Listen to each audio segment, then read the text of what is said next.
जब आप इस वीडियो के प्रश्न क्रमांक 3 को सॉल्व करेंगे, तीन में आपका जो सी वाला ऑप्शन है, सी वाला क्वेश्चन है 2 अंकों की ऐसी प्राकृत संख्या जिसके अंकों का योग 8 है। इसमें एक और छूट गया है हमारा 71 के बाद यहाँ पर क्या आ जाएगा, 80 आ जाएगा। ठीक है, पूरा क्वेश्चन आपको समझ में आएगा जब आगे आप वीडियो देखेंगे। तो ये यहाँ पर आप एक और लिख लेना, 71 के बाद 80। क्लियर। हेलो डियर स्टूडेंट, कैसे आप लोग? उम्मीद करता हूँ सब बढ़िया होंगे, खुश होंगे, पढ़ाई सबकी बढ़िया चल रही होगी। देखिए, आज की इस वीडियो में हम पढ़ेंगे कक्षा 11 गणित समुच्चय प्रश्नावली 1.1 के सभी प्रश्न। इसके पहले की वीडियो में हमने कक्षा 11 गणित समुच्चय के बेसिक कंसेप्ट को समझा था। अगर आपने वो वीडियो नहीं देखा है तो आप वो वीडियो भी देख सकते हैं, डिस्क्रिप्शन में आपको उसका लिंक मिल जाएगा। ठीक है, देखिए प्रश्नावली 1.1 में फर्स्ट क्वेश्चन आपके सामने है, निम्नलिखित में से कौन से समुच्चय हैं। ठीक है, निम्नलिखित में से कौन से समुच्चय हैं और कौन से नहीं है, ये हमको बताना है। तो फर्स्ट क्वेश्चन आपके सामने है, जे अक्षर से प्रारंभ होने वाले वर्ष के सभी महीनों का संग्रह। अब आपको ये बताना है कि ये समुच्चय है या फिर समुच्चय नहीं है। तो हम कहेंगे ये समुच्चय है भाई। ये समुच्चय क्यों है? अब पिछली वाली वीडियो में मैंने आपको बताया था कि समुच्चय होते क्या हैं, समुच्चय को कैसे परिभाषित किया जाता है। तो वस्तुओं के सुपरिभाषित समूह को हम समुच्चय कहते हैं। यहाँ पर एक चीज़ फिक्स हो रही है कि वर्ष में जो है 12 महीने होते हैं और उन 12 महीनों में से जे अक्षर से सिर्फ 3 मंथ प्राप्त होते हैं। कौन कौन से होते हैं भाई? एक तो हमारा हो जाता है जनवरी, है ना, उसके बाद आपका जून हो जाता है और लास्ट में आपका हो जाता है जुलाई। इन 3 महीनों के अलावा कोई सा भी ऐसा वर्ष का महीना नहीं है जो जे अक्षर से प्रारंभ हो। तो ये एक निश्चित बात है कि ऐसे सिर्फ 3 ही मंथ हैं जो जे अक्षर से प्रारंभ होते हैं। तो पहला वाला आपका समुच्चय हो जाएगा। दूसरा देखो, भारत के 10 सबसे अधिक प्रतिभाशाली लेखकों का संग्रह। ये समुच्चय नहीं होगा, क्योंकि देखो प्रतिभाशाली लेखकों का संग्रह कहना मतलब 10 सबसे अधिक, तो ये एक निश्चित बात नहीं है, इसकी कोई परिभाषा नहीं है। मतलब बहुत सारे ऐसे लेखक हैं जो प्रतिभाशाली हैं, हम किस किस को मानेंगे? तो इसका कोई यूनिवर्सल ट्रुथ नहीं है कि भाई यही 10 ऐसे लेखक हैं जो सर्वाधिक प्रतिभाशाली हैं, है ना। तो ये आपका समुच्चय नहीं होगा। क्या? ये आपका समुच्चय नहीं होगा। ठीक है, इसके बाद देखो, विश्व के सर्वश्रेष्ठ 11 बल्लेबाजों का संग्रह। ये भी आपका समुच्चय नहीं होगा, क्योंकि इसमें कोई फिक्स बात नहीं है भाई। बहुत सारे बल्लेबाज हैं जो सर्वश्रेष्ठ हैं, तो हम किस किस को नाम देंगे कि भाई ये है? ऐसा भी किसी ने लिख के नहीं दिया है, किसी ने यूनिवर्सल ट्रुथ नहीं किया है कि भाई ये फलाना व्यक्ति सर्वश्रेष्ठ खिलाड़ी है और इन 11 के अलावा कोई भी सर्वश्रेष्ठ खिलाड़ी नहीं है। तो ये समुच्चय में नहीं आता, ये सिर्फ समूह हो सकता है। ठीक है, तो इसमें हम लिखेंगे नहीं है। क्लियर हुआ? इसके बाद देखो, आपकी कक्षा के सभी बालकों का संग्रह। ये समुच्चय हो सकता है। जिस क्लास में आप पढ़ते हो उसमें आपको पता होगा कि इस क्लास में 10 बच्चे हैं, 20 बच्चे हैं, 100 बच्चे हैं, 150 बच्चे हैं, कुछ ना कुछ तो फिक्स होगा। ठीक है, तो ये आपका समुच्चय हो जाएगा। ठीक है, इसके बाद अगला क्वेश्चन है, 100 से कम सभी प्राकृत संख्याओं का संग्रह। ये भी आपका समुच्चय हो जाएगा। क्यों हो जाएगा? क्योंकि 100 से कम सभी प्राकृत संख्याओं के बारे में हम जानते हैं कि 1 से लेकर 99 तक जो हैं वो सभी प्राकृत संख्याएं हैं जो कि 100 से कम है। तो ये आपका समुच्चय हो जाएगा। ये क्या हो जाएगा? आपका समुच्चय हो जाएगा। और इसको अगर आप लिखोगे तो किस तरीके से लिखा जाएगा? 1, 2, 3 और डॉट डॉट करके लास्ट वाला जो पद आएगा वो 99 आएगा, क्योंकि 100 से कम पूछा गया है। ठीक है, इसके बाद देखो, लेखक प्रेमचंद द्वारा लिखित उपन्यासों का संग्रह। ये भी आपका समुच्चय होगा, क्योंकि इस बात को हम जानते हैं कि लेखक प्रेमचंद जो हैं उनने कुछ उपन्यास लिखे, कुछ फिक्स ही लिखे होंगे। ऐसा तो नहीं है कि उनने अनंत लिखे हैं, कोई अता पता नहीं है, बिल्कुल, है ना। तो ये आपका समुच्चय हो जाएगा, क्योंकि लिखित उपन्यास जो हैं समुच्चय की श्रेणी में आ जाएंगे। ठीक है, कुछ ना कुछ फिक्स होंगे, उनने 10 लिखे होंगे, 20 लिखे होंगे, 50 लिखे होंगे। ठीक है, तो ये आपका समुच्चय हो जाएगा। इसके बाद देखो, सभी समपूर्णांकों का संग्रह। ये भी आपका समुच्चय हो जाएगा, क्योंकि हम इसके बारे में जानते हैं। समपूर्णांक क्या होते हैं भाई? जो हमारे सम संख्याएं होती हैं वो समपूर्णांक होते हैं। ठीक है, तो ये क्या हो जाएगा? आपका समुच्चय हो जाएगा। ठीक है, इसके बाद देखो, इस अध्याय में आने वाले सभी प्रश्नों का संग्रह। अभी जो हम चैप्टर पढ़ रहे हैं इसमें आने वाले सभी प्रश्नों का संग्रह भी एक समुच्चय हो जाएगा, क्योंकि हम जानते हैं इसमें कुछ निश्चित ही प्रश्न होंगे, 10, 20, 100, लेकिन कुछ ना कुछ निश्चित होंगे। तो ये भी आपका क्या है? समुच्चय हो जाएगा। ठीक है, लास्ट वाला देखिए, विश्व के सबसे अधिक खतरनाक जानवरों का समूह। अब मुझे ये बताइए, विश्व में सबसे अधिक खतरनाक जानवर का समूह। बहुत सारे जानवर हैं, कोई फिक्स नहीं है कि यही जानवर सबसे खतरनाक है, उसके अलावा भी कुछ ऐसे भी जानवर हैं हमने अभी तक देखे ही नहीं है।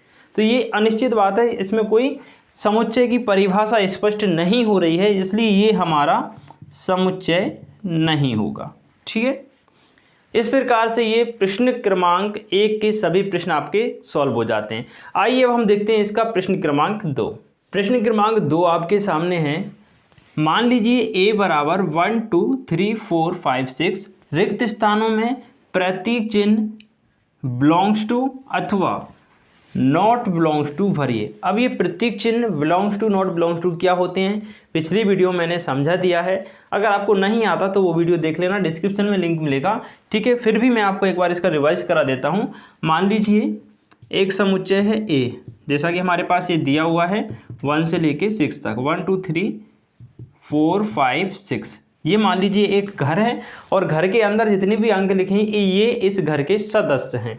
ठीक है, तो ये क्या होता है, जो एक है अगर इस ए का सदस्य है तो इसके सामने ये बिलोंग्स टू का चिन्ह भरा जाता है। इस चिन्ह को हम बोलते हैं संबंध रखता है या फिर अवयव है, या फिर देखो मैं लिख देता हूँ, इस चिन्ह का मतलब होता है संबंध रखता है। क्या संबंध रखता है, या फिर इसको बोल सकते हैं आप अवयव है, और इंग्लिश में आप इसको बोलोगे बिलोंग्स टू। इसका मतलब क्या होता है, अगर कोई अवयव किसी समुच्चय में है तो हम उसको ऐसे लिखेंगे ए बिलोंग्स टू ए, मतलब एक बिलोंग्स टू ए। इसका मतलब ये हुआ कि जो अंक 1 है वो समुच्चय ए में है। ठीक है, हमें दिख भी रहा है।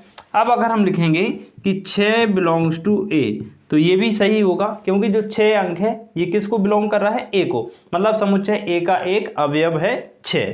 ठीक है, अगर मैं ऐसा लिख दूं कि 7 बिलोंग्स टू ए तो ये गलत होगा, क्योंकि इस समुच्चय ए में 7 कहीं भी हमें नहीं दिख रहा, मतलब ये इस घर का एक व्यक्ति नहीं, एक सदस्य नहीं है, इसलिए हम इसको नॉट बिलोंग्स टू कर देते हैं। क्या संबंध नहीं रखता, अगर ये कटा हुआ है तो इसका मतलब हो जाएगा संबंध नहीं रखता है, अवयव नहीं है, नॉट बिलोंग्स टू। ठीक है, तो 7 नॉट बिलोंग्स टू ए। इस प्रकार से आपको ये सारे के सारे खाली स्थान भरने हैं। चलिए एक एक करके मैं सबको सॉल्व करवाता हूँ। देखिए फर्स्ट वाला आपके सामने है। सबसे पहले तो ये समुच्चय ध्यान से पढ़िए कि ए में कौन कौन से हैं। ए में हमारे पास है 1 2 3 4 5 6, मतलब ए एक समुच्चय है जिसमें 6 अवयव हैं 1 से लेके 6 तक। अब फर्स्ट क्वेश्चन बोला है क्या 5 और ए दिया है, तो 5 ए का सदस्य है कि नहीं, भाई बिल्कुल है। देखो 5 ए में दिया है तो कौन सा चिन्ह आ जाएगा, एप्सिलॉन, सॉरी एप्सिलॉन नहीं, क्या बोलते हैं इसको, बिलोंग्स टू। क्या बिलोंग्स टू, तो यहाँ हम भरेंगे 5 बिलोंग्स टू ए, मतलब 5 ए का सदस्य है,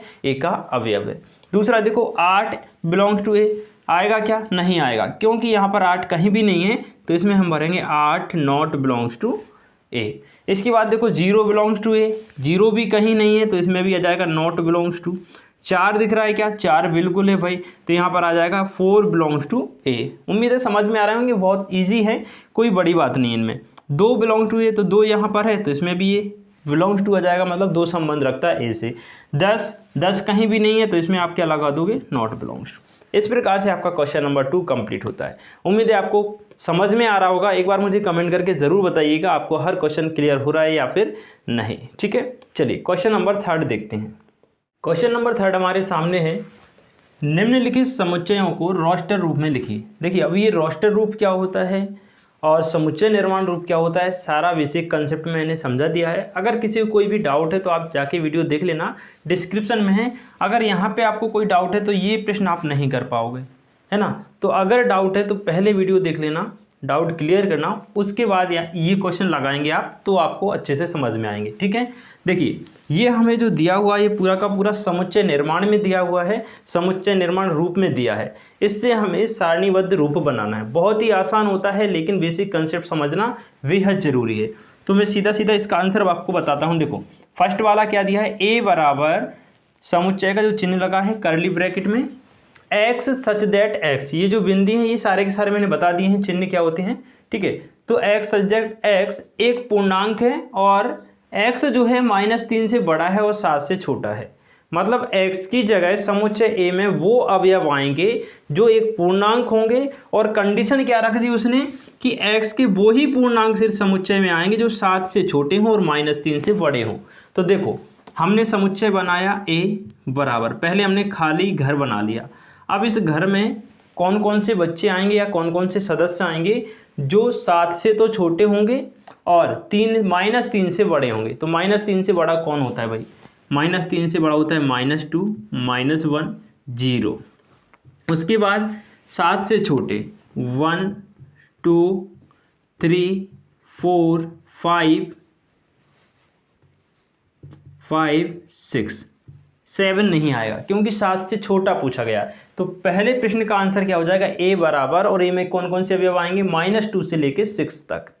समझ में आया? उम्मीद है समझ में आ गया होगा, है ना। दूसरा प्रश्न देखिए, b बराबर दिया है x सच दैट x संख्या 6 से कम एक प्राकृत संख्या है। मतलब b एक ऐसा समुच्चय है, सबसे पहले खाली घर बनाओ और इसमें इस घर में किस किस को लाना है उसको डिफाइन करेगा ये वाली कंडीशन कि 6 से कम एक प्राकृत संख्या है। b में वही अवयव होंगे जो 6 से कम एक प्राकृत संख्या होंगे। अब प्राकृत संख्याएं आप जानते हैं 1 से लेकर अनंत तक होती हैं, लेकिन हमें 1 से लेकर अनंत तक नहीं लिखनी, 1 से लेकर 6 से कम तक लिखनी है। 6 से कम तक कौन कौन सी आ जाएंगे भाई? 1 आ जाएगा हमारा, 2 आ जाएगा, 3 आ जाएगा, 4 और 5, बस 6 से कम ही, है ना। 6 से 5 से ज़्यादा नहीं हुआ क्योंकि फिर वो 6 आ जाएगा, 6 हमें नहीं लेना है। क्या पूछा गया है? 6 से कम। तो 6 से कम सभी प्राकृत संख्याएं इस समुच्चय में आ जाएंगी, ठीक है। तो सेकंड वाले का आंसर हो गया b बराबर 1, 2, 3, 4, 5। उम्मीद है ये भी समझ में आ गया होगा। थर्ड वाला देखिए, c बराबर दिया है x सच दैट x 2 अंकों की ऐसी प्राकृत संख्या है जिसके अंकों का योग 8 है। इसका मतलब ये होता है कि c बराबर x सच दैट x, इसका मतलब क्या होता है कि c में x एक अवयव होगा और कौन सा अवयव होगा? जो एक प्राकृत संख्या होगा 2 अंकों की जिसके अंकों का योग क्या होना चाहिए भाई? 8 होना चाहिए। अब देखो हमने लिखा यहाँ पर c बराबर और ये खाली घर बना लिया। अब इस घर में कौन कौन आएगा? 2 अंकों की वो संख्याएं आ जाएंगी जिनके अंकों का योग 8 होता है। तो अब देखो 2 अंकों की संख्याएं कौन कौन सी होती हैं भाई? 10 से लेके 99 तक पूरी की पूरी आपकी 2 अंकों की संख्याएं होती हैं। बात समझ में आ गई? तो इनमें से हमें वो संख्याएं इस समुच्चय में लिखनी है जिनके अंकों का योग 8 होता है। तो सबसे पहली संख्या हो जाएगी भाई 17, क्योंकि देखो 7 और 1 क्या हो जाएगा? 8 हो जाएगा। 17 के बाद बताओ कौन सी हो जाएगी? 17 के बाद आपके अंक जो है ना, 17 के बाद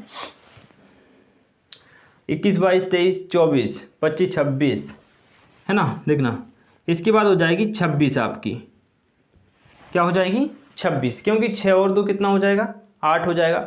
26 के बाद फिर आप पहुंचेंगे 3 वाली लाइन में 35, 3 और 5 कितना हो जाएगा? 8 हो जाएगा। इसके बाद 4 वाली लाइन में जाएंगे तो 44 आ जाएगा, 44। इसके बाद आ जाएगा आपका 5 वाली लाइन में 53, कितना? 53। फिर आ जाएगा आपका 62, फिर आ जाएगा आपका 71, ठीक है। इसके अलावा कोई भी ऐसी 2 अंकों की संख्या नहीं होगी जिनके अंकों का योग 8 हो। आप आराम से पूरी संख्या लिख के देख लेना और उसमें आपको यही सारी संख्याएं मिलेंगी जिनके अंकों का योग 8 होगा। समझ में आया?